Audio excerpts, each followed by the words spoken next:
Ամոթա մարդիկ ինչ կմտածեն, այս արտահայտությունը 1000 անգամ դուք եք լսել վստահ եմ։ Իրականում այս արտահայտությունը իմ մոտ շատ ագրեսիա է առաջացնում, բացատրեմ թե ինչու։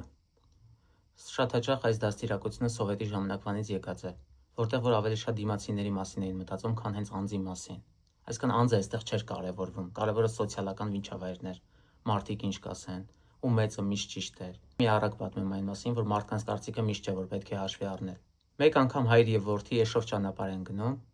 որդին նստած է եշի վրա, հայրը կողքով քայլում է։ Առաջին անցորդներին են պատահում,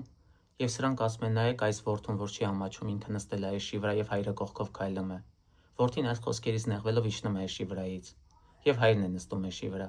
Երկրորդ անցորդներն ասում են՝ բա դու հայր ես, դու նստել ես եշի վրա, որդիդ կողքովդ քայլում է, բա ամոթ չես անում, նա փոքր է քեզանից, թող նա նստի, դեռ մանուկ էր տարիքով որդին։ Եվ այս խոսքերից նեղվելով հայրն էլ է իջնում եշի վրայից։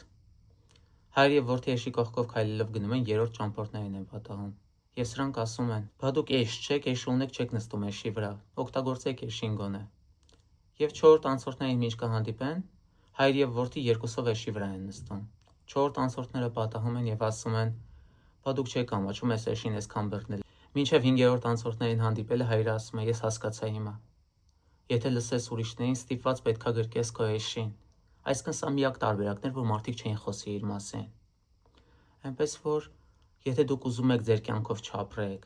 միշտ պետք է լսեք, թե ուրիշները ինչ կասեն եւ կմտածեն։ Աշխարհում 7-ից 8 միլիարդ մարդ գոյություն ունի եւ այդքան կարծիք կարող է լինել։ Եթե դուք վազեք ուրիշների կարծիքի հետևից, դուք չեք ապրի ձեր կյանքը։ Միշտ կգտնվի մի մարդ, ով ձեր հետ համաձայն է, եւ կգտնվի մի մարդ, ով ձեզ հետ համաձայն չէ։ Հիմա ինչ անել։ Ընտրությունը թողնում եմ ձեզ։